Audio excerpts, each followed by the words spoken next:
koonkan aadmiga jooga qof kasta kurbadiisiyo kaskiisuu hadlayaaho dadku waa kalamaan haddii aad kululaato halla boodin ka shee kaalintaada ka qaado dadku waa kalamaane wixii kula wanaagsan qaar baa kohanayee ha kasoomin dhegayste dadku waa kalamaane intaasi waa kaftan waanee markanna ku soo dhowaada xubintii kalamaan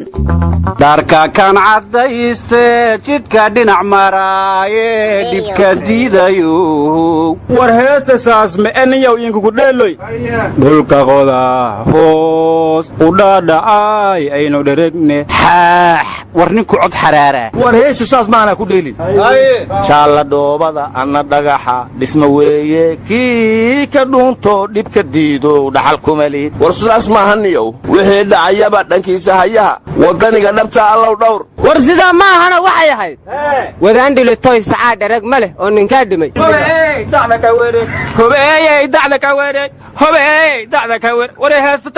war maaha sidaaye waa qoonda dhididkii dhagargelilaa ka dharbaaxdoo dhulka qodo oo beera midha dhala dhaqa oo tacab waaye dhihi kara war nimayo niman waalan baa tihiine heesaad iskala duusheene dharka ninkii warka bilaaba noo sheegay waa dharkii milatariga 14 oktoobar oo ay nimankii qabeen laamiga yaalyaalle war 14 oktoobar aad sheegayso waa maalintii qaarixii sooba dad badan oo Soomaaliyeed baana ku baaba'ay haddana dharkii 14 oktoobar dad kala lagu laayay ee maxaa isbedelay waa isla layntii war hooy waa tuurta lagu dhalay maalin dhagareed misna dhagar kale ku dhamaado dhii ku daadi war qolada ciidanka dawladda tuutaa soo siida iyo kuwa al-shabaab siiya masku qola waa laba qolo war mayade awr baa wada dhalay war heedha beesha caalamku labadan gacmood ay nagu taageerayso mid ha naga dayso haddii kale labada lugoodna loogu darto war ka war dogomeedu dogontana sidii aadi iyadile talanku kala saarasa wariya dharkii adalakasi hobada dheeradu wayti beesha caalamka labada gacmood ha naga dayso dharalakasi hafidoy wariya war beesha caalamka labadaba waa bisha cadaaladna u dhaqantaayo adeeg godobka galaysa mala waryaale reer qayla weyne nabad iyo nolol nasiibaad ku taageertaan haddaad weysaan nacabku haydin laayo war muxuu ku hadlay naftu kaa baxday naxdintii xanuunkii dhiciya naafad iyo dhiigga nabad iyo hadday nolol adeertaasi noqonayso nanaada beentiyo naxlina cidi ku naaxayso nin walbow nacayb iyo xumaan dhagar ku naashnaash geeljiradheera wilaayo oo ku walkin yaabe lisaa hoog derbiga laakiin ka tilaabsado ay meelaan koodaara biisku ku dhigniyow ma runtaa laga cabsanaya arag kale naloo kama imaanoon cidda ahayne caasimad dadkeedii sidaan ugu cayaarayo cadowgeedu suu yeelaya ciila laabaday war caasimadda dadkeedii kuma ciyaarine cadowga ka difaaca war ma haysiina madaxweynaha Soomaaliya saddexdii madaxweyne kulankoodii markuu ka soo laabtay horey wuxuu kala kulmay saraakiisha ciidamada kala duwan wuxuu yiri sababta ay ku dhaceen qaraxyadu inaad meel saartaan ayaa idinka rabaa war horta madaxweynuhu muxuu xilka uga qaadi waayay taliyayaasha wax ka qaban waayay saddexda baabuur ee maalinta cad la soo dhigay number 4 war madaxweynaha dad markay qaraxyada dhaceen soo toosi muxuu wax ka weydiina sababta ay ku dhaceen qaraxyadaas waxay ahayd in amisom la weydiiyo waxa la weydiiyay ama yaan la weydiinay waxaan la yaabay markay yiraahdeen 10 qofood kaliya ku dhimatay war ma haysaane nabadan Soomaaliyeed ayaa tala soo jeediyay oo raggii xeer jajabka ku xeel dheer ay kamid ah wuxuuna yiri qaraxyada al-shabaab ay fuliyaan hal lagu saleeyo 4.5 yaan qolo gooni loo dul saamaanina haddaan balaayada la hurayn hal la qaybiyo miyuu yiri war balaayada maxaa loo qaybinayaa wixii iska qaban waayay bay qoodanaysaa qoodhina waa garta godana ka soo leexi war awowgood la gub eega waad iska qaylisaana war ma haysaane al-sayid sheekh axmed madoobe oo garbaharey u socda ayaa eega barnaamij laga horgeeyay kuwa awowgood la gubo ayaa ka dambeeyay eega kada arinta war waxaas waa biyo intaysan ku soo gaarin ayaa la iska moosaa war ana may baliyaabsanya nimankun awowgood la gubninkana nagaayan war ashraafti awowjina awow shariifa yaa weylag leeri amid midoob maynin sheegay awowgii la gub gurigiin baa la teeganaada yaa weylaga siin damboytay war al-sayid sheekh axmed madoobe maalintii shariif iscasilay wuxuu yiri aabaa dhacday ya shariifow is'aali cabsi badanida iska cararmiya marka maanta maasaygi bay ku timid war madaxweynihii Puntland Cabduligaas saaki su'aal su'aal la weydii madaxweynihii golaha iskaashi waa kii iscasilay xaggay ku dambayn doonaan golaha iskaashiga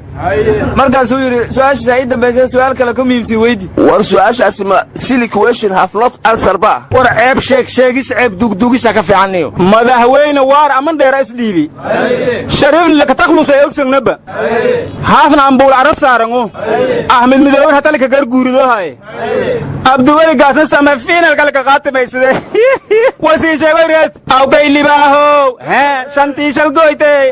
sadiina aantay lamada ka darba wir arrintaas culummada 4.5 ku waa ka dayrsheen war dadkii hadda ka hor bariira lagu laayey qaramada midoob war caday ka soo saartay ciidamo Maraykan iyo kuwa Soomaaliya laayay tiri dadkaas dad shacabeyna ahaayeen laba saqiirayiin waray ka keenan ma aha warnooma cadeed iyo cad ma ka keeneen war kuwii maalin dhaweed amisom huruwaa ku laayeen faranjeeradii weli ku jiraan mase waa laas geli filinjeerka war may afar filinjeerka geliya siyeetunka damboytay hotel saafi banaanjay ka goheen war 80 kaas dad loo aasaa la yaqaana ee afartii meel saar waryaanahan dhageysaniyo waxaana subaysaan uu garan maayee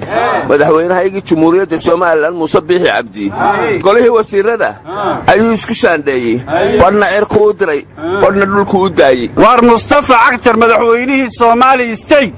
jigjiga wuxuu gogol u dhigay dadkii ku dagaalamay gobolka Sool sida daraadeed Soomaaliland aad sheegayso waxay xalli waayeen Mustafa Cagtar baa jigjiga ku xalinaya isla markaana baabuur raashin u diray la yiri goobihii dagaaladu ka dhaceen ma la Itoobiyaanay rabaa dadkaas war waanga tasalin Itoobiyaanay Soomaali State boo meeliyo gogol lindiki war Mustafa Cagtar dhuus marabi cadaada muu gogol u fidiyo war hobyaha ka reebin hobyaha iyaduna gogol u baahan war hobyi mas'aad herta ama degada loo dhisirba war nimiyo ani war siin haaye koonfur galbeed oo agoon awgi ku dhimid geega dohti may artay Maraykanka may koodsadaane walaagi hireeray oo yagad kun ka jiro shabaab inoo la duqeeyo koodsadaane kiyaan awgi jaba dhimid ayoba taasiin yaale boodbada ma ka deeran ma duqayn bay dalbadeen macaadaan leh war hadday istifaaci waayeen in la difaacay u baahdeen war Donald Trump wuxuu yidhi